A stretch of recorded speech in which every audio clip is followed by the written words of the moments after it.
तो देश की बहस में हम बात कर रहे हैं मदरसों में दी जाने वाली कुरान की शिक्षा क्या सरकारी खर्च से हो।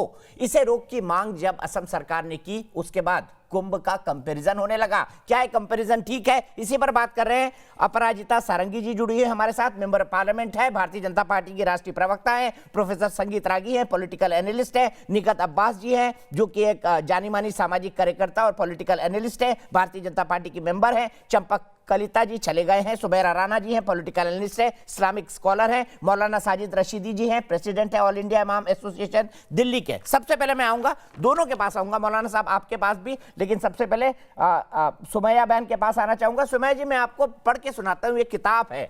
हो सकता है मेरे अल्फाजों में कुछ गड़बड़, अल्फाजों में नहीं कहूंगा, उच्चारण में कुछ गड़बड़ हो। इसका नाम है अशरफुल हिदायत, और ये पढ़ाई जाती है बाकायदा, ये पढ़ाई जाती है जितने भी देवबंदी मदरसे हैं उनके अंदर। इसमें जिहाद को परिभाषित किया गया है।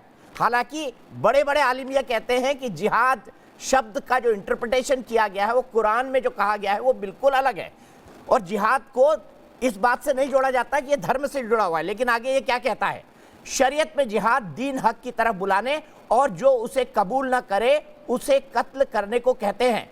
और जाहिर है कि अरब के सिवा जो शख्स जजिया देने पर भी राजी ना हो उसे भी कत्ल करना। इस जिहाद की तारीफ यह है कि इसे पूरी सहालियत को अल्लाह के रास्ते में कत्ल करने में खर्च कर देना है, चाहे खुद से कत्ल करना हो या कत्ल करने वाले गाजियों यानी योद्धाओं की मदद करना हो, चाहे दौलत से हो या राय और मशवरे देकर या उनकी भीड़ बढ़ाकर हो या किसी तरीके से हो। जिहाद के अधीन रिबात है। रिबात का मतलब इस्लाम के इस सरहद पर जिसके बाद दारुल कुफ्र गैर इस्लामिक देश हो, वहां पर हमें इसे कायम करना है।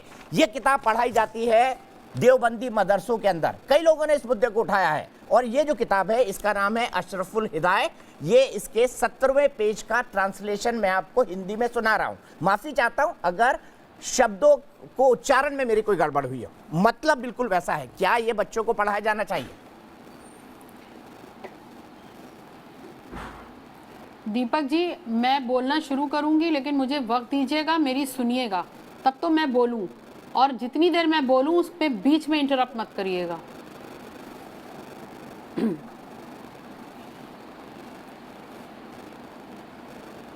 मैं इंटरप्ट नहीं कर रहा हूं, बोलिए। जी देखिए, ऐसा है कि हर मुसलमान को ये बात मालूम है कि उसका दीन जो है उसको कुरान से मिला है, ठीक है। तो जो कुछ कुरान में लिखा है उसका एक नुक्ता भी हम फरामोश नहीं कर सकते हैं। रही बात ये किताबें जो आप बता रहे हैं कि जो मदारिस में पढ़ाई जाती हैं, मैंने आज तक इस तरीके की कोई किताब नहीं पढ़ी। हमारे बच्चे मदरसों में पढ़े, लेकिन हमें नहीं मालूम कि इस तरह की कोई तालीम किसी मदरसे में दी जाती है। रही बात जो इस पर्टिकुलर किताब में जो मेंशन किया गया है, अगर आप उसकी बात कर रहे हैं तो वो उस वक्त के जो हालात हजरत है, उस वक्त की जो सिचुएशंस थी, जब इस्लाम आगे बढ़ रहा था और वहाँ की जो सिचुएशंस थी वो बिल्कुल अलग थी। अगर मैं इन किताबों के हवाले से बात करें तो फिर जो बुत परस्त थे फिर वो भी नमाज पढ़ने वालों को कत्ल कर देते थे, फिर वहाँ पर जो मुसलमान हो जाते थे नए नए उनको भी कत्ल किया जाता था, वो लड़ाई होती थी आसपास की। उसका मकसद यहाँ पे ये नहीं है कि मदरसों में पढ़ा के और उनको कोई आतंकवादी या गैर मुसलमानों को कत्ल करने के लिए तैयार किया जा रहा हो। एक चीज़। दूसरी, मैं आपसे ये सवाल करना चाह रही हूँ कि ये जो बेबुनियाद बातें आप कर रहे हैं, आप मेरे दो सवालों का जवाब दे दीजिए। अगर ये बेबुनियाद मदरसों से तो आतंकवादी निकलते हैं, अगर ये बेबुनियाद है तो आप ये क्यों कह रही है कि उस जमाने श्रीमती इंदिरा गांधी को मारने वाले किस मदरसे से निकले थे? गोडसे किस मदरसे से पढ़ा था? राजीव गांधी की हत्या हुई, वो किस मदरसे से पढ़े हुए थे? पिछले दिनों जस्टिस लोया की हत्या कर दी गई, वो किस मदरसे से निकले थे? मुझे उन मदरसों के नाम चाहिए। इसका कोई मतलब नहीं है। मौलाना मदरसों से निकले थे, मैं आपके पास आना चाहूंगा। और हमारे पास मदरसों के निकलने वाले लोगों की एक लंबी फहरिस्त है जिन्होंने देश का नाम पूरी दुनिया में रोशन किया। 5 IAS का नाम बता दीजिए जिन्होंने कैबिनेट सेक्रेटरी के तौर पर 75 साल में सर्व किया हो, जो मदरसों से निकले हो। आपकी न्यूज चैनल के थ्रू, आपकी एंकरिंग के थ्रू, आपके पैनल पे जो बैठा करके आपने 90% यहाँ पर आपने लोग बैठा रखे हैं RSS माइंडेड, आप जो फैलवा रहे हैं ये ना देश के लिए अच्छा है, ना आपके लिए अच्छा है, ना मेरे लिए अच्छा है। हो गई आपकी सलाह। अब मैं आपसे एक सवाल पूछता हूँ, मुझे बताइए 5 ऐसे बड़े ब्यूरोक्रेट को नाम बता दीजिए जो मदरसे से निकले हो और जिन्होंने इस देश को आगे बढ़ाने का काम किया हो। 5 अच्छे ब्यूरोक्रेट के नाम। दीपक जी एक अरे मिनट। आप 5 और 10 तो छोड़ दीजिए, अरे सब पे भारी एक बता आप दीजिए कलाम के मैडम, बराबर किसी को एक ला के बता दिखा दीजिए, सुमैया आप एक बहन एक कलाम बता साहब के दीजिए। बराबर किसी को ला के दिखा दीजिए। दीपक जी और एक मदरसों की मिनट, आप एक क्या बात सवाल कर का रहे जवाब हैं? मैं मदरसे से पढ़े हुए अभी रिसेंट IAS ऑफिसर्स निकले हैं। एक नाम बता दीजिए ना मैडम, गूगल कर लीजिए नहीं आप तो। लोग मदरसे को एक गाली की दीपक तरह जी, क्यों इस्तेमाल एक- करते हैं? एक मदरसे नाम दीपक जी, बता 10 दीजिए, सेकंड सुमैया वाली बहन बात एक नाम है, बता हमें वहाँ से दीजिए, बहुत एक कुछ बड़ा सीखने को नाम मिलता बता है, दीजिए। अच्छा हमें IAS तरबियत अफसर, मिलती है, हमें इंसानियत का सुमैया पाठ जी, मिलता है। सुमैया जी मेरे आप सवाल कैसे का मदरसों जवाब को बदनाम दीजिएगा, कर आपको सकते क्षमता हैं? है। Who are you? I am nobody ma'am, मैं पिद्दी और पिद्दी का शोरबा, मैं एक छोटा सा एंकर हूँ, देखिए, सवाल ये उठाता हूँ, भाई आप मैंने जैसे लोगों लोग से गाली बात देते करना हैं नहीं स्वीकार चाहती हूँ, करता बिल्कुल हूँ। भी। निखत जी बोलिए। मैं दीपक यहाँ जी, पर एक मिनट, दीपक सुमैया जी, चौरसिया जी सुमैया के जी, सवालों आपके का बीच जवाब में मैं देने के लिए टोकी बैठी नहीं, हूँ, ना जरा कि आप मैं एक किसी धीरज से भाजपाई के सुनिएगा। सवालों का जवाब आप देने तक के लिए क्या बैठी हूँ। एक सेकंड तो सुमैया वो जो जी, भी सदस्य एक वदस्य मिनट, हो भाजपाई, आप वो चुप प्लीज कराइए जा करके दीपक जी अपने पहले। माताओं से और अपने गॉडफादर से बात मैं करें। चिल यहाँ पर करके मैं डिबेट सिर्फ नहीं बैठ करना करके चाहती हूँ, दीपक चुप चौरसिया कराइए जी, 2 he is minute. An anchor, मैं उनके सवालों का सुमैया जवाब जी दूंगी। एक मिनट, आपसे सब आपने बोला, I am आपको sorry मैंने to बीच में say. टोका नहीं। सुमैया जी, आपको मैंने बीच में I टोका am नहीं। not आपका going क्या to answer मतलब to है? निखत जी, आप बोलिए RSS प्लीज, की आप बोलिए सोच वाले प्लीज। लोग बिठा रहे निखत जी, हैं, आप आपका बोलिए। क्या मतलब है? आपको पता है RSS के संचालक हमारे मोहन भागवत जी ने क्या बोला था? उन्होंने बोला था हिंदुस्तान तब तक कामिल नहीं है जब तक हिंदुस्तान आप सबका मुसलमान माइंडसेट उसमें एक है, शामिल किसी नहीं को है। बेवकूफ मत आपने बनाइए यहाँ। RSS को दोषी करार कर दिया। आसाम में आपको पता है मदरसों सब के एक ही अलावा सिक्के संस्कृत के दो दूर से भी पहलू पढ़ी हैं। कराई जा समझ रही में है। आया कि नहीं आप आया? तब तो नहीं बोली। क्या आपने मतलब है, ये क्या तो नहीं मतलब है बोला कह करके कि यहाँ पे आप आप दूसरों कह को रहे हैं बता RSS सकते का हैं, मुझे एजेंडा है नहीं बता मदरसों में से फंडिंग हटाना। क्या ये भी RSS का I एजेंडा है am कि sorry to संस्कृत के say, टोल को भी बंद किया I जाएगा? am not listening क्या you ये and भी I don't RSS want का to listen एजेंडा है? you. आप लोग कुंभ के मेले को बंद Who करने are की you? मैं बात तो आपको करते हैं जानती क्योंकि भी नहीं वहाँ हूँ। पर 4200 आप जाके करोड़ की बीजेपी इन्वेस्टमेंट ज्वाइन होगी की है, आप लोगों के अपने हिसाब से। सदस्यता दरगाह में ली है। नहीं अरे होती है। मैडम, वो आज प्रजातंत्र है, क्या आप भी कोई पार्टी ज्वाइन कर लीजिए। आप उनकी बात दो को मिनट किए कह के तो नहीं खारिज कर सकती ना। मुझे प्रजातंत्र है, आप भी कोई पार्टी ज्वाइन कर लीजिए। असदुद्दीन ओवैसी की पार्टी ज्वाइन कर लीजिए, बदरुद्दीन अजमल की कर लीजिए। अगर आपको बीजेपी नहीं पसंद, पर आप उनकी बात तो नहीं बंद कर सकते आप ना। मुझे 30 सेकंड बिल्कुल निकाल। भी इस बात की मत वो दीजिए कि मुझे किसकी पार्टी ज्वाइन सुमैया जी, करना है। सुमैया जी, ये आप मुझे चिल-चिल मशवरा करके देने की डिबेट मत जरूरत करिए। नहीं है। मैं मशवरा नहीं दे रहा हूँ, मैं ऑप्शन बता रहा हूँ मेरी आपको। अपनी बुद्धि है, मेरा अपना निखत विवेक छोड़ है। दीजिए, मैं अपराजिता किसकी सारंगी पार्टी जी, ज्वाइन निखत करती छोड़ हूँ, दीजिए। लेकिन जिंदगी समझाना में वहाँ कुछ चाहिए भी हो जहाँ आदमी जाए, समझ जाए। आखिरी दम तक अपराजिता सारंगी भारतीय जी, जनता पार्टी की बड़ा किसी सीधा मदरसा सवाल है। नहीं ये पसंद सब करूँ। कुछ मैं आपका बोलती किया हुआ हूँ। है, ये सब कुछ बीजेपी बेहद का को किया हुआ खराब है, करना है। ये सब कुछ आरएसएस का किया हुआ है। ये देश बीजेपी चला रही, ये देश आरएसएस चला रहा है, दुनिया आरएसएस चला रही, सब चीज में आरएसएस का हाथ है। असम के पीछे भी आरएसएस का हाथ है, मेरे पीछे भी आरएसएस का हाथ है। देख लीजिए, मेरे पीछे आरएसएस का हाथ देखिए, है। ये सब हास्यास्पद बातें हैं, बेबुनियाद बातें हैं। जो सच है वो बोलना ही पड़ेगा, जो सच है वो सच है, गलत नहीं हो सकता है। मैं आप सबको बता दूं कि ये जो आसाम में मदरसा की शिक्षा पद्धति की शुरुआत हुई थी, यह 1780 में शुरुआत हुई थी इसकी, और अभी हम लोग 2020 में हैं। हमको अपने बच्चों को आधुनिक शिक्षा के लिए तैयार करना है, आधुनिक विश्व के लिए तैयार करना है। और अगर हम इस तरह की शिक्षा दें तो हमारे बच्चे कहाँ जाएंगे, क्या करेंगे? तो मुझे लगता है कि जो सच है वो हमें मानना पड़ेगा। और देखिए, धर्म की असली शिक्षा वो नहीं है जो आपकी सोचने समझने और तर्क की शक्ति को खत्म कर देती है। हमें अच्छी शिक्षा बच्चों को देनी चाहिए, सवाल उठाने का सामर्थ्य उन्हें देना चाहिए, गलत को गलत कहने का एक मुझे लगता है एक गलत को गलत कहने की समझ देनी होगी। मुझे लगता है कि ये हुई शिक्षा।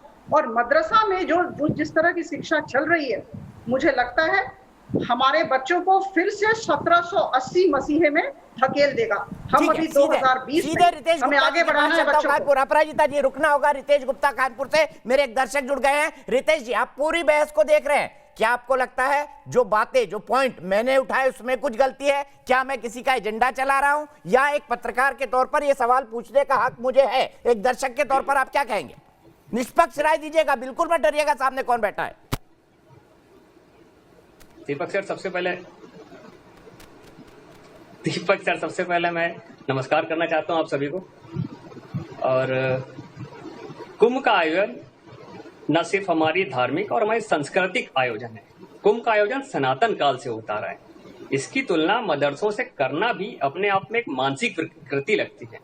कुंभ का आयोजन सांस्कृतिक आयोजन है, इसके साथ साथ एक रोजगार पूरक आयोजन। देश विदेश से करोड़ों लोग इस आयोजन में आते हैं, अपनी उपस्थिति दर्ज कराते हैं और इसको और गौरवान्वित करते हैं, हमारे सांस्कृतिक विचारों का आदान प्रदान करते हैं। कुंभ का आयोजन आप मदरसों से कैसे कर सकते हैं, मुझे समझ में नहीं आता है। ठीक है, एक बहुत बहुत शुक्रिया 1780 रितेश जी। के- मुझे आगे बढ़ना पड़ेगा, मैं सीधे संगीत रागी जी के पास चलूंगा। संगीत रागी जी, मौलाना साजिद रशीदी जी, मैं आपसे बिल्कुल कमेंट लूंगा, लेकिन संगीत रागी जी, आइन की बात कही इन्होंने, संविधान की बात कही, बहुत पढ़ते हैं मौलाना साहब संविधान, लेकिन जब शाहीन बाग को घेर कर दिल्ली को तड़पाना होता है तो संविधान के मौलिक जो फंडामेंटल ड्यूटीज होती है उसको भूल जाते हैं। फंडामेंटल राइट की हम बात करेंगे, क्यों? क्योंकि हम माइनॉरिटी हैं। 135 करोड़ के देश में हम 40 करोड़ माइनॉरिटी हैं, इसलिए हमारी फंडामेंटल राइट तो है, लेकिन फंडामेंटल ड्यूटी नहीं करेंगे। ये कैसा कैरेक्टर है बताइए? फिर मैं आ रहा हूं आपके साथ, आपने बहुत संविधान को कोट किया आज। देखिए संविधान के अंतर्गत माइनॉरिटी को जितना अधिकार इस देश में दिया गया है उतना अधिकार दुनिया के किसी भी देश में नहीं दिया गया है, और ये बात मैं बहुत गंभीरता से कह रहा हूँ। दूसरी बात, कॉन्स्टिट्यूएंट असेंबली के अंदर जो है टू प्रोफेस प्रैक्टिस के साथ साथ धर्म परिवर्तन की दिशा में भी काम करने की जो आज़ादी इस देश में दी गई है वो किसी भी संविधान में नहीं दी गई।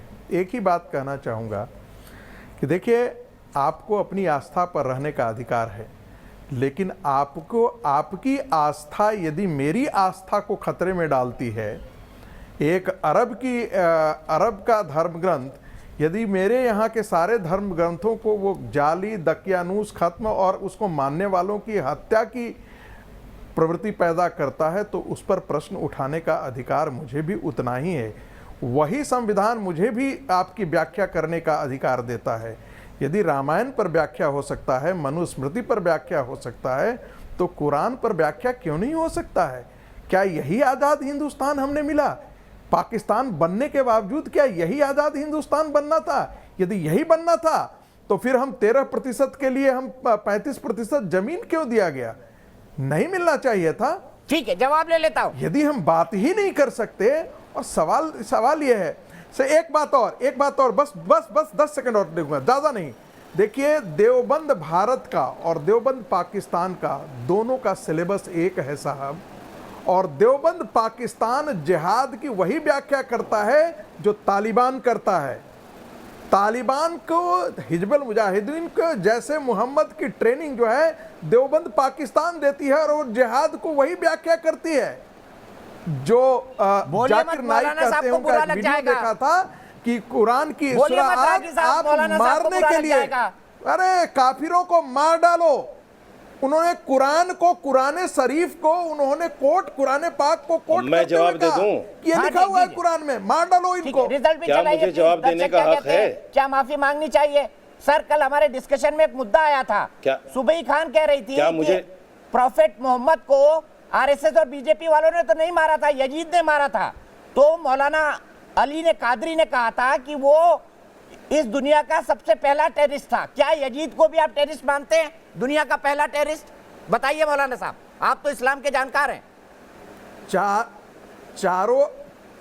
चारों खलीफाओं में से एक खलीफा को छोड़ दीजिए, तो बाकी मुझे तीन बोलने जो का है वो अधिकार मारे है। ही गए थे, युद्ध में ही मारे गए थे। सर, ये अधिकार आपको संविधान ने दिया। माइनॉरिटी को कितना दबाया जा रहा है आपके चैनल पे भी आप अच्छी तरह देख रहे हैं। सही है, अब सुनिए मेरा जवाब। देश देख रहा है। मोहम्मद सल्लल्लाहु अलैहि वसल्लम ने कहा है, मोहम्मद सल्लल्लाहु अलैहि वसल्लम ने कहा है कि किसी के देवी देवताओं को बुरा मत कहो। कौन से मुसलमान पैनलिस्ट ने संगीत रागी को बुरा कहा है या इनकी धर्म ग्रंथ को बुरा कहा है? यही गालियां दे रहे हैं कुरान को बैठकर। नंबर 1, अभी जो प्रवक्ता बीजेपी की बात कर रही थी उनका डाटा गलत गाली है। नहीं दी है सर, देश गलत, के अंदर गलत बात मत- 19,132 मदरसे चल रहे हैं। सुन लीजिए, गलत बात अरे मत सुन कीजिए। लीजिए, मैं बोला नहीं हूं दीपक भाई, जी इंटरफेयर चुप रहिए, कीजिए। मैं बोला नहीं हूं। सुन लीजिए दीपक जी, सुन लीजिए, मैं बोला नहीं हूं। गाली नहीं दी उन्होंने, ये क्या है कोट गाली किया दी है? गलत मैं भाषा एग्री का करता हूं, उन्होंने प्रयोग कोट मत किया, कीजिए। निगत ने टोका, मैंने तो उसके इनको objection चुप को रखिए ना, सही जब इनका माना, नंबर आगे आएगा बोलने बोलेंगे। को दिया। मौलाना जी कंक्लूड करिए प्लीज। सुन लीजिए, मेरी बात सुनिए, मेरी बात सुनिए, मेरी बात सुनिए। देखिए, ना हम मदरसे में संस्कृत पढ़ाने के मुखालिफ हैं जो सरकारी मदरसे हैं। आप सरकारी मदरसों में संस्कृत पढ़ाइए, सरकारी मदरसों में गीता पढ़ाइए, सरकारी मदरसों में रामायण पढ़ाइए, सरकार उसमें आज़ाद है। हमने कभी नहीं कहा कि कुंभ गलत है, सांस्कृतिक प्रोग्राम नहीं है, ये बंद होना चाहिए। किसी मुसलमान ने नहीं कहा, ये भी कहने वाले हिंदू हैं, उदित राज हैं। दूसरे देश के अंदर 19,132 मदरसे सरकारी चल रहे हैं और प्राइवेट मदरसे 6 लाख हैं जो मुसलमान के सिर्फ 2.5% पर चलते हैं। और इन मदरसों में सिर्फ 4% बच्चे जाते हैं, 96 बच्चे स्कूलों में जाते हैं हिंदी और इंग्लिश पढ़ने के लिए। इन 4% लोगों को ये इतने अखर रहे हैं आपको। दूसरे सुनिए, पूरे देश में मैं आपको चैलेंज करता हूं, आप मेरे साथ चलिए, एक मदरसा साबित कर दीजिए जिसमें टेररिज्म की पढ़ाई पढ़ाई जाती हो। एक मदरसा साबित कर दीजिए। सुनेंगे नहीं, सवाल का जवाब नहीं है। आप मेरे साथ चलिए ना, मैंने आपको पहले भी चैलेंज किया था। आप दुनिया का पहला टेररिस्ट है मौलाना साहब, बताइए। चैलेंज किया था आपके एक फेलो मौलाना ने बोला है। आप कैमरा लेकर मेरे साथ चलिए, देश के सारे मदरसों में चलिए, एक मदरसा साबित कर दीजिए। अगर नहीं कर पाए तो पत्रकारिता छोड़ दीजिए, पत्रकारिता छोड़ दीजिए। फिर मौलाना साहब शुक्रिया, थैंक यू, शुभ रात्रि, शबा खैर। फिलहाल आज के लिए इतना ही, लेकिन सवाल कई सारे हैं। सवाल मदरसा से जुड़ी शिक्षा पर भी है। शिक्षा के हम खिलाफ नहीं है, किसी मजहब के खिलाफ भी नहीं है, लेकिन उसके पीछे क्या हो रहा है इसको भी देखना एक देश के लिए, एक जागृत समाज के लिए बेहद जरूरी है। फिलहाल एक ब्रेक, लेकिन न्यूज नेशन पर खबरों का सिलसिला लगातार जारी है।